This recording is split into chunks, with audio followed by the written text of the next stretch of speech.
Okay. Good afternoon. Good morning. This is Mark Rosenberg. I'm president of FIU, and I chair the student performance strand of the Coalition of Urban Serving Universities. We are very pleased that you can be with us today as we continue a series of discussions through the digital world as well as face-to-face about how to ensure that our urban serving universities are improving their ability to graduate students. Thank you for being with us. This will be an hour-long webinar, and let me turn the program now over to our Executive Director, Sherry Garmise. Thank you very much, and thank you very much for the warm welcome, President Rosenberg. What I'm going to do is just spend a couple minutes going through logistics and then pass it as quickly as possible over to our presenters because I know they have some really exciting stories to tell that we all want to hear. So next slide, please, Adrian. So basically, you're all connected to the visual portion of the event. So please make sure you're connected to audio via telephone or computer mic. We'll start promptly at 2 o'clock. Obviously, we're starting. Adrian, okay. The presenters are the only ones you'll hear. Everyone else will be muted. If you want to ask questions, you may do so during the presentation in the chat box. So enter questions as they occur. Don't wait. That way you can do, because what we'll do is we'll save all the questions for the end. We'll go presenter 1, 2, 3, and then open up widely for questions to allow both the presenters to discuss amongst themselves as well as just keeping a record of everything that everyone's asked. So we invite you to ask questions as we go along. Next slide, please, Adrian. All right, so we've got 3 exciting speakers today. So I'm pleased to welcome John Gunkel, the Vice Chancellor for Academic Programs and Services, Rutgers University, Newark.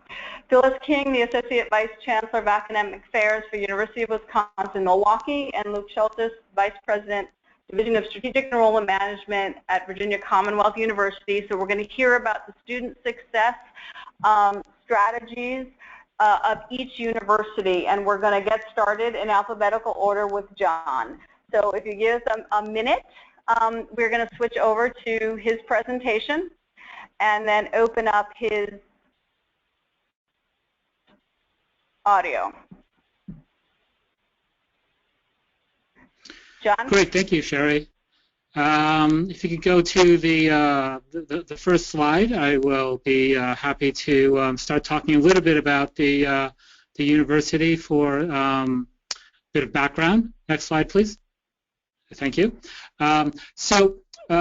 Rutgers University, Newark, as I say, just as a bit of background, is one of 3 universities within Rutgers, the State University of New Jersey. Our sister universities being in New Brunswick and Camden. Very recently, we have so we do have one single federal ID, and we have a single accreditation for all of Rutgers. Recently, over the last few years, we have incorporated within a major medical research university, the former University of Medicine and Dentistry of New Jersey, and in that process, the Rutgers has gone through a fairly significant reorganization that has made the universities within Rutgers substantially more independent of one another, allowing us each to kind of really focus on our own distinctive mission, which for Rutgers University Newark is very, very heavily based upon student access, as you'll see. So next slide, please. So for the past, in fact, I think it's been more than 15 years or so, ever since U.S. News and World Report has been publishing this, Rutgers University Newark has been rated as the most diverse national university in the country. We have, as the slide before you shows, we have no majority population. It is, as you see, the Hispanic students are the largest share of the student body, barely. but we have substantial representation of most of the major ethnicities. If you go to the next slide, please. You'll see that this also has really been a constant over time. The one thing that does stand out or could stand out in the graph is that our Hispanic population has grown quite rapidly. In fact, this year was the first year that we were recognized as and qualified as a Hispanic serving institution. Although that is as much because of the reorganization and the accounting and the finances as the demographics of the student body. Next slide, please. What is also distinctive, apart from our diversity, is the increase in our graduation rate. I didn't actually include it here, but if you actually go back to 2002, our graduation rate for undergraduates at the 6-year level was less than 50%. It was 49% in 2002, and that has gone up to as high as 68% in the last few years. So over a fairly short period of time, just over a decade, we have been able to increase our graduation rate almost just shy of 20%. Next slide, please. And there's been, as far as the historical story, it was the focus of Education Trust report a few years ago that talks a little bit about some of the changes in campus climate, some of which was directly induced, oddly enough, by the U.S. News and World Report rankings, bringing attention to the diversity of the student body and what we needed to do in order to support it, also by a number of pre-college and other programs that we had put into place to support a student population. I can get back to that in questions and answers if people want. If you go to the next slide, please. Our graduation rate, because of the diversity, we have for quite some time done what I think everyone is encouraged to do now and pay very careful attention to our graduation rates by ethnicity.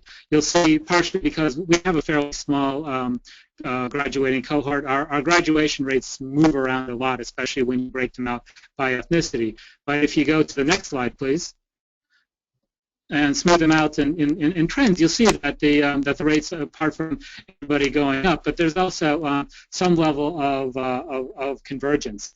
In particular, and again, this was focused in the trust report that one can get from their website. The graduation rate over the period from 2003 to 2013 of our black students increased 14%. And which not only eliminated, but actually last year completely wiped out the black-white graduation gap. And the black students actually graduated 1% higher than white students did. If you can go to the next slide, I'm almost kind of done talking about a little bit of the data and the context. Transfer students are, as I believe in most urban serving universities, are a fairly significant part of our student body. About half of the incoming class every year, you'll see it, slightly increasing towards half are transfer students, and our graduating class actually is now approaching over 2/3 of our student body.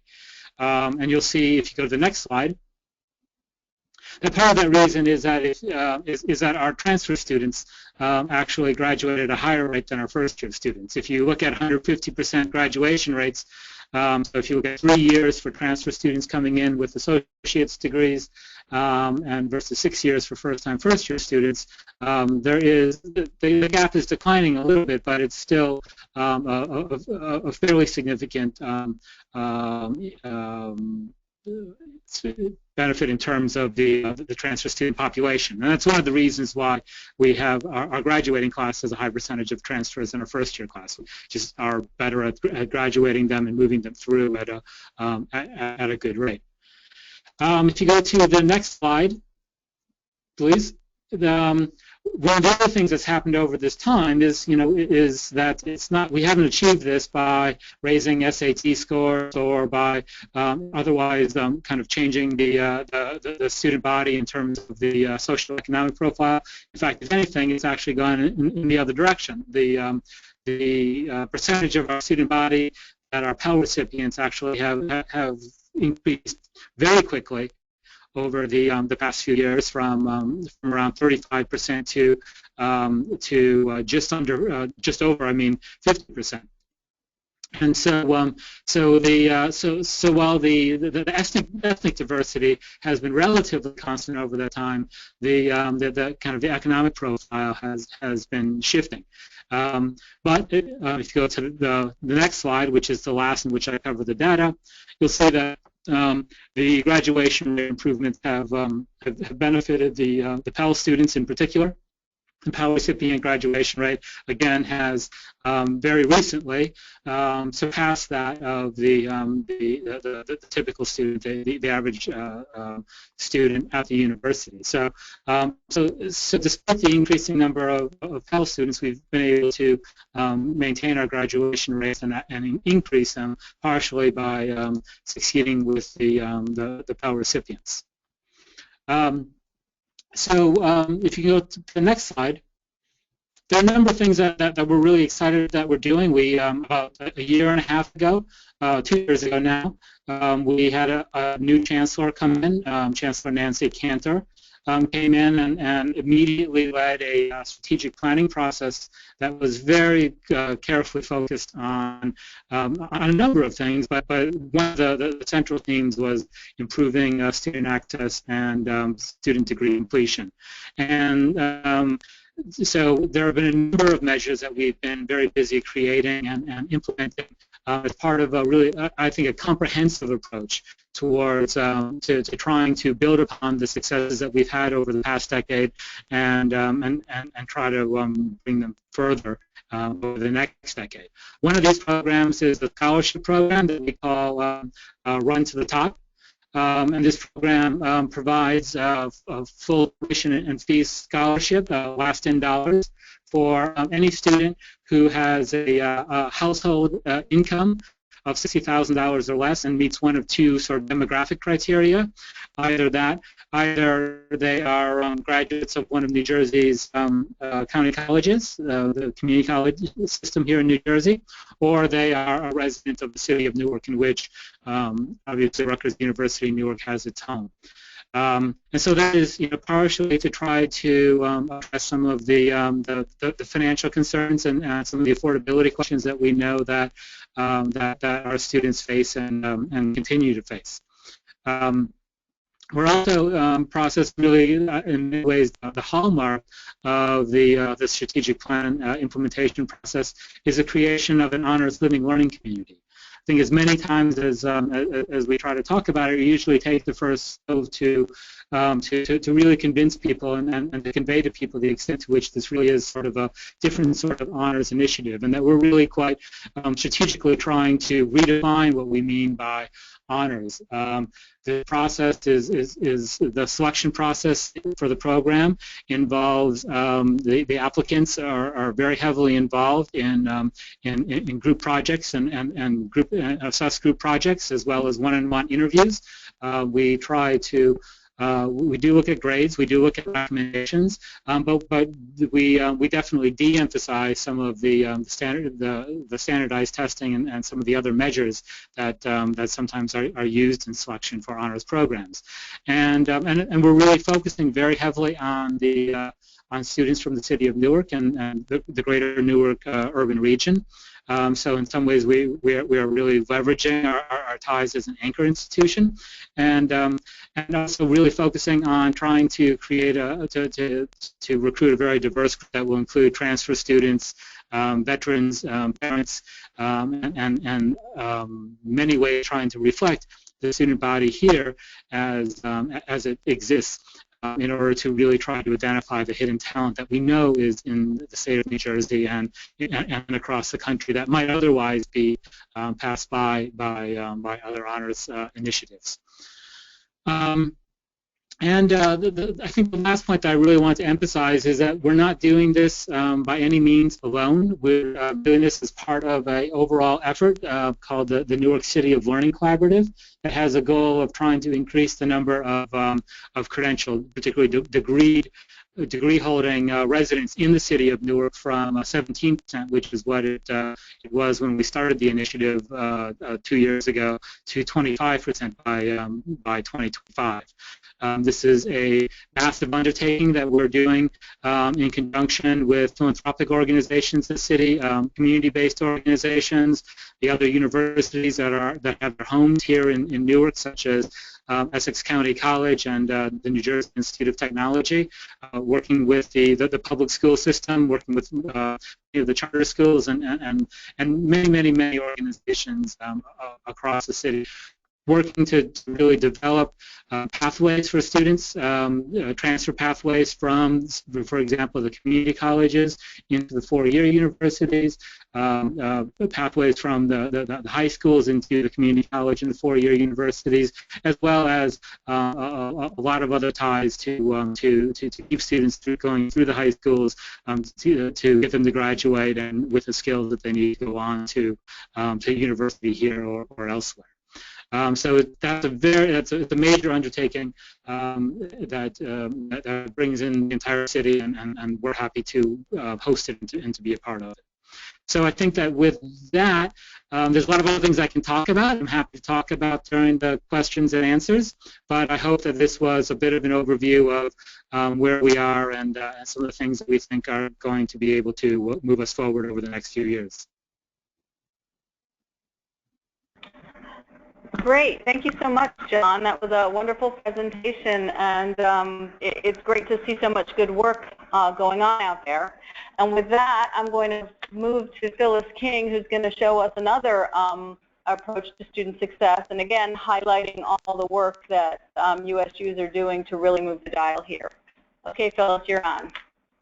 Thank you. I'm going to present to you another significant undertaking with the recent calls for increases in the number of post-secondary credentialed citizens, as long as college affordability issues, access and achievement gap issues. We're really refocusing our attention towards more informed college readiness activities really have become our priorities. And a few foci, I think, are to improve the transition from high school to post-secondary education by addressing those issues such as limiting the number of developmental education courses through aligned curriculum approaches, minding the high school to college alignment gap through advising, support, outreach, and exposure initiatives, and then facilitating and accelerating the students' progress toward college. And so a lot of research suggests that, the most well-developed results of these activities is a full-out systems alignment, where high school and secondary systems really collaborate through a shared alignment of instruction, advising, shared information, and or data that to access that alignment impact, and really shared authority and power to ensure both systems' needs are met. And so, next slide. We're using the power of 3. And we're calling it M cubed, and that really is the power of 3, where we're using the 3 largest urban and public educational entities. This would be Milwaukee Public Schools, Milwaukee Technical College, Milwaukee Area Technical College, and the University of Wisconsin-Milwaukee, the 3 largest urban and public educational entities of our respective types in the state of Wisconsin, to close that achievement gap and accomplish those completion rates. And so together we're really creating a roadmap for students that leads to this seamless transition from high school to higher ed, resulting in the needs and the income and the social equity really that we're looking for. Next. A little backdrop on each of the 3. Milwaukee Public Schools, in terms of its mission, really is a tremendously diverse district, and we welcome all students, and really we're looking to their success in higher education and post-educational opportunities. We have that vision of being among the highest student growth school systems. It's accessible, achievable, and collaborating with families, community, and students. So with the goals in mind of high academic achievement, involving students, family, and communities, and effective and efficient operations. Next. It does contain or consist of over 77,000 students, 158 schools. You'll see that it's a very large public school district. Next. Milwaukee Area Technical College has over 40,000 students with a minority-majority college. It's the largest of our 16 Wisconsin technical college system colleges, and it has 4 campuses. Next. And the University of Wisconsin-Milwaukee, we have over 28,000 students. 23,000 of those are undergrad. We are the only public urban research institution in the state, and we're just designated as a Research 1 institution. We have 14 schools and colleges, many online programs, and we are a military-friendly school. Next. And we carry a big impact on the state, impact on the economy with a $1.5 billion impact on the state. We have 2,100 business and community partners. We certainly are the talent pipeline for the employers, given the fact that 75,000 of our graduates live and work in Wisconsin and remain here. Next. So with this in mind, Milwaukee is a tale of 2 cities. We have very fortunate citizens who have access to excellent schools of choice, filling jobs and having comprehensive health care, but we also have a large population with limited access to those essential resources and are challenged economically. And so, research knows that, the region's economic success is really tied to that local educational attainment. And so the focus is on educational attainment for our public schools. The success of our MPS, our Milwaukee Public Schools students can only be answered, can be the answer to many of our problems in our area. And so we really are very much focusing on this effort. And through that, we have, coincidentally, 3 administrators. We have the superintendent of the Milwaukee Public Schools District and the chancellor of the University of Wisconsin-Milwaukee and the president of the Milwaukee Area Technical College, all new within the past couple of years, and have really come together and say, let's create an M-Cubed, which really means aligning our forces to ensure that we have pathways to student success. So the overall mission then and goal really of M-Cubed is to create that roadmap for students and families. Let's all come together and let's do a full systems alignment and approach to this and engage all. And let's marshal those resources of those 3 institutions and contribute to the good work that we're already doing. So also not only just throwing out some things that we had been doing, but take a look at what our assessment data tells us is working and is good. Next. So structurally we have involved over 100, at this point there's about 120 people that are on committees, and they are all interinstitutional, all between the 3 institutions in terms of creating that alignment and making that alignment work. We rally around 5 goals. One goal is to raise the aspirations, readiness, and success of students. And again, each one of these goals is a committee that is comprised of representatives of all 3 institutions. And one of the initiatives that we're hitting real hard here is the academic and career planning process. We know that if choices aren't made early, students come in undecided, they take longer time to graduate, and may take unnecessary credits. So we also know that in our state, ACP, the ACP process is mandated by 2017 for all students, meaning that we must have career exploration take place earlier. And so what does that look like in terms of continuing that through to the technical college and to the university setting? So we are developing and aligning our K through 16 curriculum and co-curricular activities with that in mind, as well as those non-academic factors being the resilience, study skills, and social-emotional status. And so a lot of what we're also doing then is looking at, how do we get students beyond high school, and certainly FAFSA is one of those sometimes perceived as barriers to completion. And so the 3 institutions are working together on focused events around just even FAFSA completion. Next. Goal 2 is around educating families. We have a lot of first-generation students. A lot of families have never, parents that have never gone on to higher education and on to college. So we need to educate our families and equip our students with those tools. We do lots of parent workshops. And again, we're doing the parent workshops amongst the 3 institutions, the public schools, the technical college, and the university. And we're doing planning events that involve all 3 of us so that we know what each other is saying and sharing information. and career information, and even paths for students. What we're finding is that parents actually are inquisitive enough to want to come back or go on to explore higher education for themselves. And then what we have found really a quick win is a joint calendar amongst all three institutions. What are we doing? What are the events that we're holding? When are we holding them? When are our sessions in terms of breaks and so forth happening, so that we can, again, operate as an entire system. Next. Goal 3 is around curricular alignment, an extremely important one, and one that we've made a significant amount of headway with, primarily in math, English, and science. As we know, those are really the three big areas, and in terms of developmental education, have found to be in need of the most assistance for students.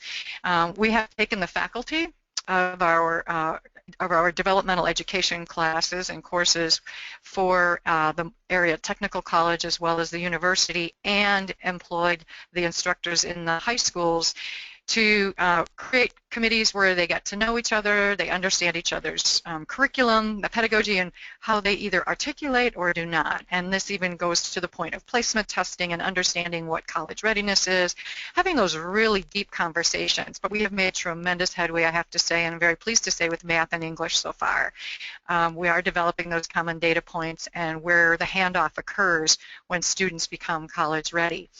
We have also created a summer bridge program that's all-inclusive of math and English and study skills. So MPS students that are intending to go on to the technical college or to the university have the assistance and the opportunity for summer bridge courses in math and in English, and then helping them with their non-academic sort of behavioral skills to succeed. And that has worked very well. We're employing it for the second time this year. It's online, it's hybrid, and it's face-to-face, and it's the student's choice. We've had a lot of engagement and a lot of success last year with it, and it's a repeat performance this year with some enhancements and online modules as well. Next. So our curricular pathways, our media, this is an example of our interactive media career pathways, but only one of what we're creating with as an entire system. Looking at career exploration in the high schools and then carrying that through. What does it mean for associate degrees? What does it mean for 4 years? How do we articulate? And not excluding whatsoever the employment opportunities, since we know that 75% of our students then go on for employment and live and work in our community. We're certainly engaging more with the employers and for internships and service learning opportunities. Next. Goal 4 is creating and cultivating that culture of learning. So, and it's an expectation that there is some lifelong learners that we're trying to grow after high school. We have a few initiatives, Milwaukee Reads, we call it, where there's a citywide reading program, again, with the assistance of the three institutions. We have what's called Milwaukee Goes to College, where volunteers from MATC and from UWM will go around and visit the high schools in MPS to assist them with their college applications, FAFSAs, whatever it is they're needing in terms of workshops. And then build pathways for students to learn skills through summer. As I mentioned, our bridge programming is a very strong one. Next. And goal 5, so we have 5 goals. The last goal is engage the student voice and create safe spaces in building awareness of equality and inclusion, a really important one. Where's the student voice in this whole systems alignment? And so we very much include the students here. We're developing a plan to support our existing programs. We do a lot with diversity awareness and building inclusive environments. We talk a lot about our policies within our own institutions, MPS, MATC, and UWM. What does equity and inclusion look like, and what are our intentional measures? And we determine the roles and the scopes of the institutions, and one of those is around our boys and men of color efforts across the region and institutions, working very intentionally on this initiative this past year. And then developing a mentoring program across all 3 institutions. And we have lots of volunteerism, again, amongst the 3 institutions. Structurally, I'll say that our leadership is extremely interested in making gains in this through M cubed, and We have meetings, quarterly meetings. We call them executive sponsor meetings with oversight committees, extracting representatives from all three organizations. And so together we work as one unit quarterly, and then monthly. Each of the goal teams are expected to meet monthly. We have metrics, we have dashboards, and all of that. So you can appreciate the complexity and the number of individuals, and it's an all-out community effort involving the city, the employers, involving all three institutions and entities, really to come up with that successful alignment. And so I think perhaps one of the greatest outcomes we've had to date is trust, and trust in strengthening relationships to really attack those difficult, sometimes and tough issues and discussions. And our guiding principles are that we are really respecting all institutions in that they are different and they have uniqueness to them in terms of their policies, but open to change. And one of the things we found most also is a number of funding opportunities have come our way because we've become aligned as a system here to work with students for the sole outcome of student success. And I'm happy to answer any questions after this. Great, thank you so much, Phyllis. That's wow. So it's very, very comprehensive, really reaching deep into the community. So with that, I'm going to, so thank you very much for that. I'm sure we'll have a lot of questions. With that, I'm going to move to our third presenter, Luke. We're going to be turning this over to you, and then we're going to be opening it up for questions to the audience. Like I said, feel free to start now, and then we'll be collecting them in the chat box, or if not, you can wait till the end. All right, Luke. Hey, thank you very much. Good morning. You can advance the slide, please.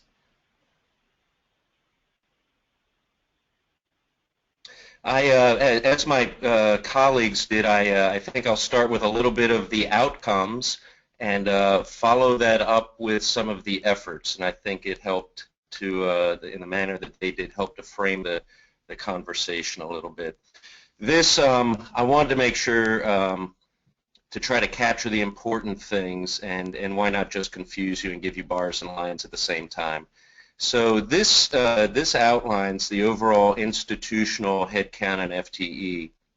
We, as some other colleagues, have a medical center. So that's primarily our first professional heads, you'll see. So the efforts at the institution as far as enrollment is concerned has been over the last 5 to 7 years, just primarily to maintain a pretty steady level of enrollment, to increase the enrollment of higher achieving students, but to maintain the diversity that is really rich at our institution, and I'll get into that in a minute. We've got some pretty significant institutional aid constraints, which I'll highlight.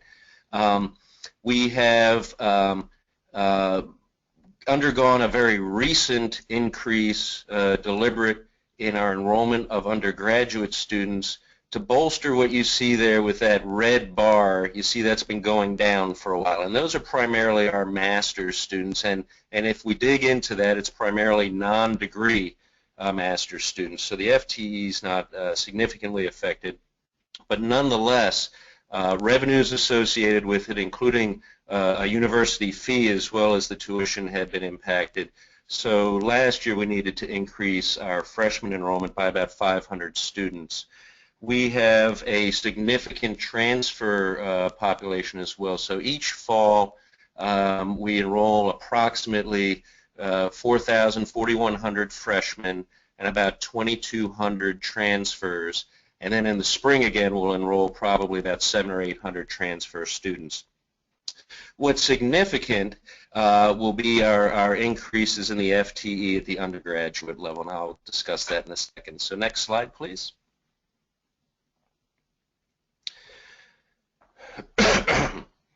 And this just, you can advance the slide once more, please.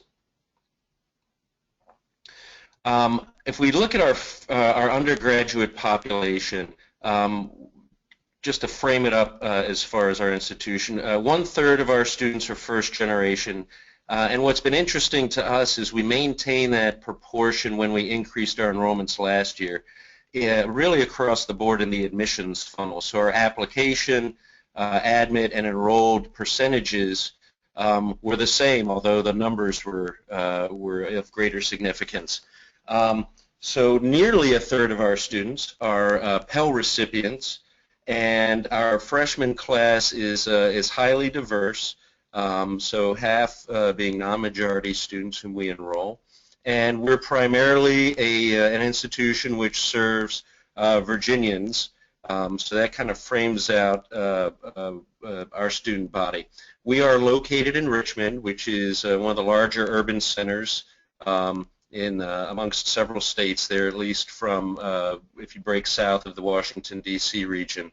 So that gives us some unique opportunities and challenges as well. Next slide, please. This is of interest, I think, because what it shows is a little storyline there of something we've been struggling with, and maybe some of the participants also do, and that is some of the directives that we have received from the state government as far as increasing degree production.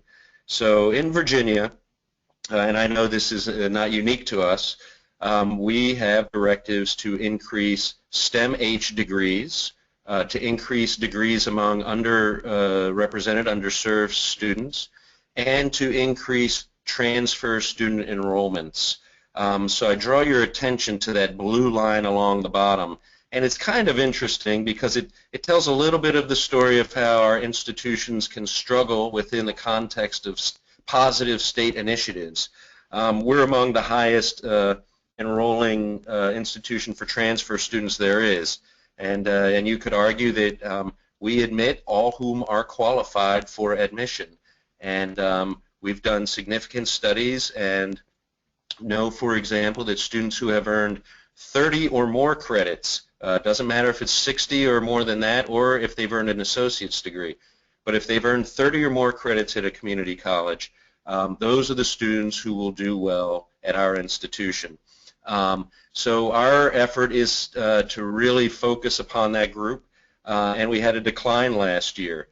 We had a decline as the other institutions really had their feet put to the fire with some financing measures put forward by the state that, let's just say, strongly encouraged more institutions to enroll transfer students. We've got a decreasing community college enrollment base in the state, which makes it difficult.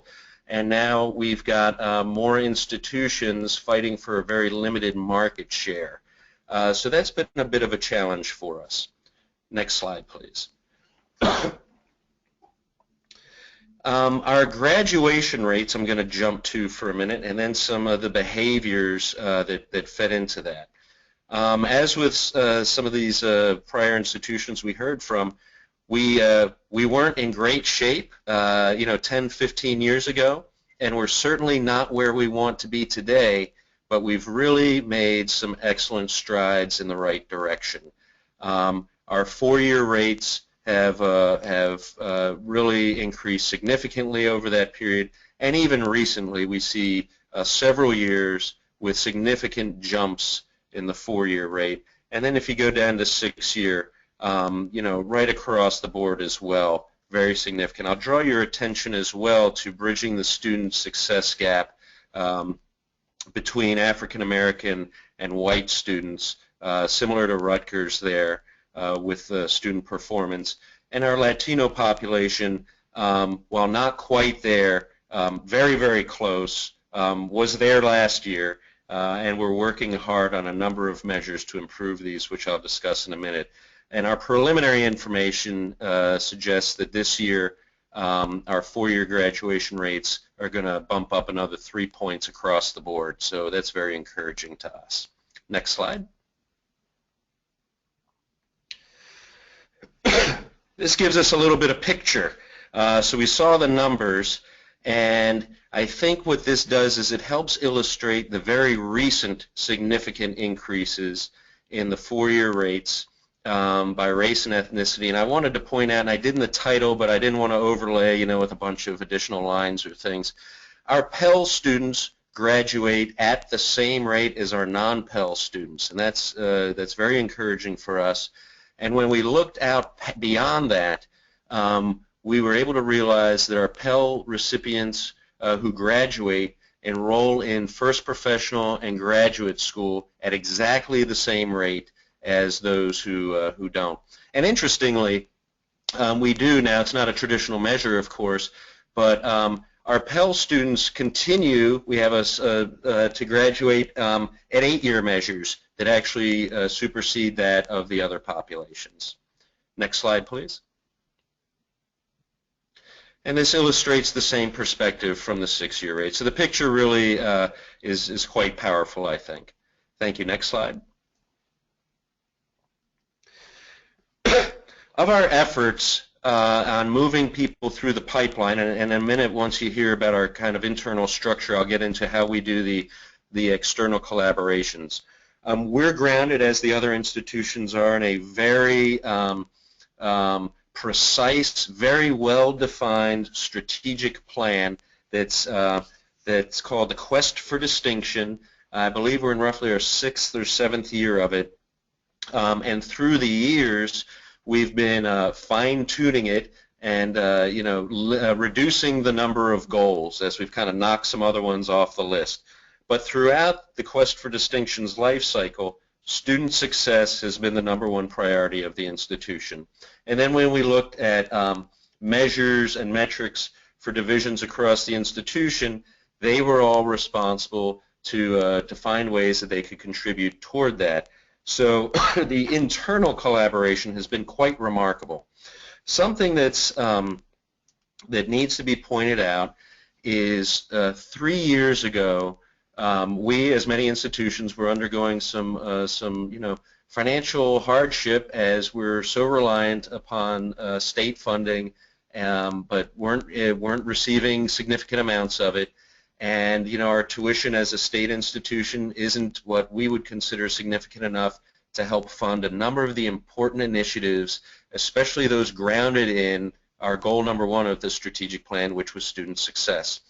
So we were at a point as an institution where we were struggling. How are we going to move more students effectively through the pipeline, earn degrees, and then get out into graduate professional school or the workplace? And we conducted a significant amount of research, but instituted a new tuition structure which is counterintuitive to the results you might see. We had previously enrolled students in a block tuition structure where students, paid based on a 12-credit block amount, were able to take up to 18 credits. And one would think that that's a great model for students to be able to kind of maximize credits and minimize expense. Conducting research, we found that our students had on average attempted 147 credits, earned 138, and needed, in almost every case, 120 credits. Our students were simply not taking the right courses during the right semesters. Many students were floating around enjoying their time at the institution, which is wonderful, but it's not good for them or for us. And we're spending too much money. So we instituted a consumption model where students now pay by the credit hour. And there were great concerns, and we had significant discussion about what will this do to students, especially those whom may be low SES. And what we found has been remarkable. We instituted this new tuition model about a month before the semester started in fall 2013. And what you see in the bars over to the left are the percentage of freshmen who enrolled in 15 or more credits during their freshman year. We had a 10-point increase, 12-point increase, and now it's a 20-point increase holding on 2 years. That's really remarkable. That's fantastic news because the positioning we've put behind this has been based upon reducing the cost of attendance associated with pursuing studies in year 5 and 6, which at our institution can be approximately $50,000. So that, coupled with partnerships throughout the institution academically, really on providing good advising, good structure for the students to take the right classes, commitments to have them offered, has been remarkable. The transfer population is also interesting, and while the metrics aren't the same, they are positive, And when we looked back to see the credit consumption of these students in the community colleges, we found that on average they're enrolling for about 12.7 credits per semester with us. They had been earning about 9.1 credits at the community college. So certainly attempting 12, but not earning. So that has increased and been really fantastic. Next slide, please. Concerns existed naturally about, and I mentioned our enrollments have remained stable. We've increased it. Students are paying for and taking more credit hours, and there were concerns, was this sustainable? And this bar simply indicates on the right side that the same model has been effective for students pursuing their second year. What's been really cool is if you look at the little font in my title line there, not only have the students the persistence has been excellent, the retention has been excellent, the increase in consumption, but there's been an increase in the GPA of students who have been participating in this model as well. Really neat. Next slide. I mentioned earlier significant constraints for merit and need-based aid. We've got, about $23 million for need and merit-based put together. About $3 million of that is for merit. We've got about 22,000 undergraduates, so we've got annually about $96 million in unmet annual need. So we've had real struggles in being able to help support, to a great degree, student progression with our enrollment to decrease that time to degree. Next slide, please. And finally, these are our partners I want to spend a minute on. And this has contributed significantly to our successes at the institution. Again, I know we've all done things internally, but coming from outside, we've had several corporate partners whom we've worked with in partnership through the development office, where I would go with a vice president of development and essentially show our student enrollment, show the case that we need some assistance. And we've received financial assistance to develop and deliver, and these are things that have been done already, a summer scholars program which is enrolls high-achieving first-generation students to get them enrolled in 6 credits and some socialization activities on campus during the summer. We get them into housing, and it's certainly not what you'd call, the type of remedial bridge program. This is quite the opposite. It's really to give these students a running start. And that's been fantastic. The corporate sponsorships have enabled us to help reduce the amount of tuition these students have needed to pay and to go towards some of their housing and food and activities. We've taken them around a lot of the very rich resources in our urban area in Richmond, and that's been fantastic for them. The Money Spot is funded jointly by two banks, 2 local financial institutions who provide us with funding to provide financial literacy counseling, and this is peer-to-peer counseling, so we have faculty in our finance department who train students to provide our freshmen especially with financial literacy counseling. We find this to really complement our efforts to get students to pay more money to consume those credits now, but to enjoy significant savings on the back end. And of course, micro grants that we've used to help stimulate enrollment registration in that final semester for students very near graduation who just weren't able to make bills. We work with, in Richmond, we've got several organizations. One that kind of spans is future centers that are present in a number of the schools that really need some help. They provide, through a partnership with the Department of Education for the state, they provide us with FAFSA completion rates for the high school, so we partner with the schools. This is an access issue, certainly, as well as one to help provide support for students once they enroll. Tight partnerships with the Virginia Community College system. We share data, especially in regard to math performance for students, because we know our impeder courses consist of to high degree of math as prereqs, high DFW rates, high repeat rates, so their students are now being better prepared to succeed there and with us. We work with, this is an external partner, it's the parents.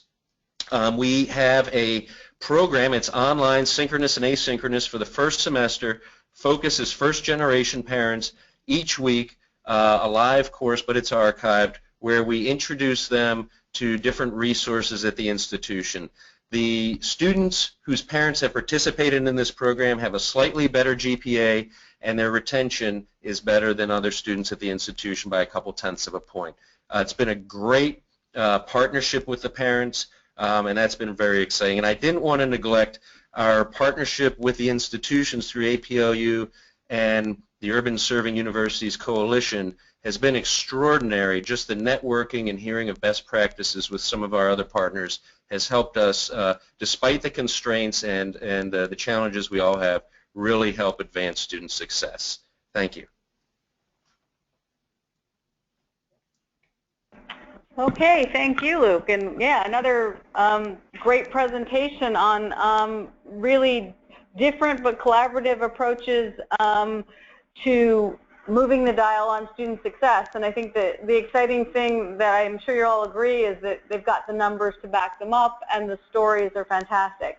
So what I'm going to do now is I'm going to open up for questions, so please send them through the chat box. And what I'm going to do is I'm going to take moderator privilege and ask the first one. So this question is going to go to each of you. You should all be unmuted at this point. You've all done a lot of great work, but one of the things we also know is that not everything works as well as we'd like. So I'm going to ask each of you to share one story in which something you tried either took you down the wrong direction, didn't get you where you wanted to go, but you were able to either turn it or move beyond it. So anyone can jump in who goes. If not, I'll pick one. This is Luke. We, and I won't name names, we instituted a partnership with a nonprofit vendor to provide free financial literacy counseling, internet-based, for our students. And while I think it's a fantastic product and service, we have not been able to generate significant student enrollment in this program or participation. So we were really, and we tried everything. We were very kind of bummed out about it. So the way we started to readdress it was through instituting the Money Spot as a supplemental service. Oh, great. Luke or John or Phyllis? Well, I wouldn't say we've necessarily gone in a wrong direction yet, but I have to say we've had some challenges with participation with our M-cubed approach and being alignment and having so many layers and so many people involved. The challenge becomes a scheduling nightmare, and even just trying to contact each other, trying to meet. We've often talked about, is there some system that would work for us to be able to reach each other? So hugely challenged, I think, communications-wise, and it's always momentum too. As you can, when you start a new initiative, people are all cheerleaders, and it's a great effort. Everybody puts in a lot of effort, and then over time, there's competing priorities, and so it then becomes it can easily wax and wane when it comes to effort. And so one of the, I guess, we've seen is if you can keep putting out those quick wins, those small successes, those encouragements along the way, it keeps people engaged. And a lot of that for us is the personal student stories and the student successes, and this is what through your efforts has changed somebody's life or quality of life. And so those rewards along the way are really important. Yeah, I'm kind of with Phyllis. I'm not sure I'd say that there's anything that we've just kind of declared to be a failure, but there are certainly a number of things that have had plenty of bumps along the way, and starts and restops. One program has certainly been an effort that we call the RARE effort, which is our bursar has charged her staff to really take a very active approach to identifying students with unpaid term bills to bring all kind of resources to bear in order to micro grants and financial aid counseling and advising and anything that we can find to keep students from having registration issues due to non-payment or financial holds. and it's and bring some of the academic units in to talk with students about financial issues and changing culture of staff to see this as a very proactive responsibility on their part.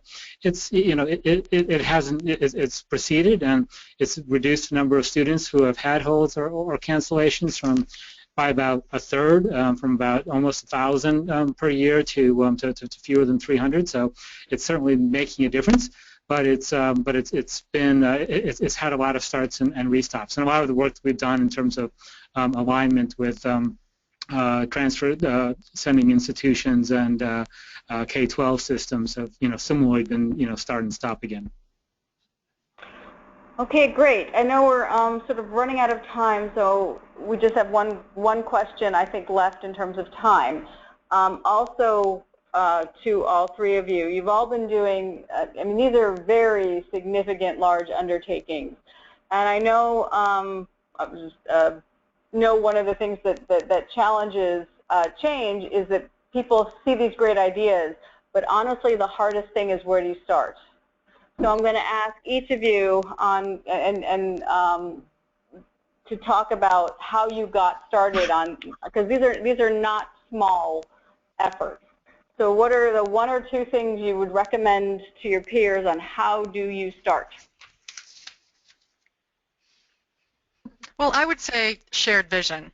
It has to be something everybody wants. And so shared vision, and really are being able to articulate that vision and actually coming from the top leadership, top administration, sharing that vision and getting everybody's support. And I think it starts there, and that's where we started, a community gathering, a common place, and with others that we felt we could in these institutions align our vision. And it was one that we could all certainly gather around and support. So top leadership and shared vision. Absolutely. I can't think of anything else. As I said, a lot of what we did came out of a strategic planning process. When a new leader came on, and I think it was probably about that was involved about 6 months of pretty much nonstop listening tours and town hall meetings and working groups, and and it was designed from the very beginning not to be a strategic plan to be written and shared with the board and put on the shelf, but something to really generate buy-in and consensus. So it was, definitely it was,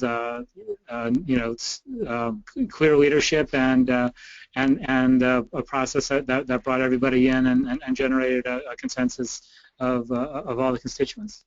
And I agree finally, and I just add that a perspective of it being shared wins would give us shared efforts. So working with the finance division as well as the deans, and just being able to kind of show how all these successes can be shared amongst the whole. Okay, with that, I'm going to say thank you very much to our three presenters. It's been a very rich hour with, I think, a lot of great ideas and really a lot of progress, and it's great to see all of the hard work we're doing and to share it amongst our colleagues. What I will do is, I know that we were a little bit pressed for time, so that if anyone has any questions that went unanswered or want to follow up with anything, I will invite you to send them to me, and I'll share that widely with everyone, and then get answers to you. And then we'll also put the audio of the webinar on the website, and again share that through email. So with that, I am going to say thank you very much, and it was really glad to spend the afternoon with you three and see all the great work you're doing. Thank you. Thank you. Thank you. And thanks everyone for attending.